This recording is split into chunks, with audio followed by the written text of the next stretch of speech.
dito sa elementary school ng Barangay Dalig, Batangas City.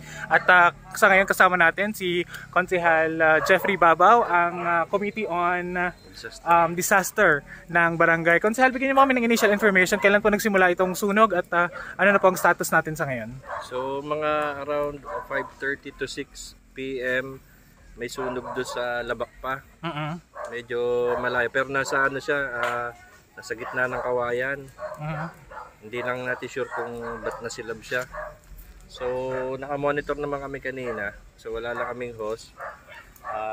Nag-aagwat lang kami ng ibang mga masusunog pa. Then nung medyo nalaki na dito, tinawag na namin sa BFP dahil malapit na sa bayan.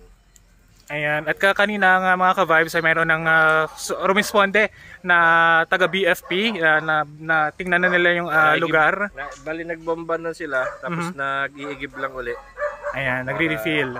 Nagre-refill lang sila. Ng fire truck para maapula yung apoy. Pero dire-diretso naman yung kasama natin dito sa barangay na nagbobomba ng hose natin.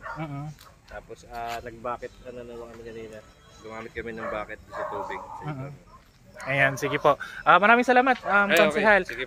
Tutok lang mga ka-vibes at mamaya ibibigyan ko kayo ng karagdagang impormasyon. Sa ngayon, hindi pa alam ang pinagmula ng sunog, ongoing, pasado alas 7 na ng gabi at nasa mahigit 2 oras na nangyayari.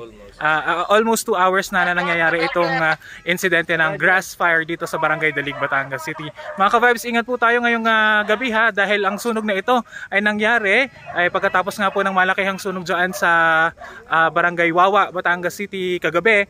Ngayon naman ay isang grass fire ang nasusunog dito sa Barangay Dalig, Batangas City. Wala pang naiitalang kabahayan na nasusunog o nadadamay. Puro kawayanan lang ito or loob ng kawayanan, pero kung ating mapapansin nga may mga bahayan na dito sa gilid at kitang kita yung makakapal na usok na pumapalibot dito sa lugar. DJ Joey Boy po nag-uulat para sa GV News Express ng GV 99.9, your good vibes.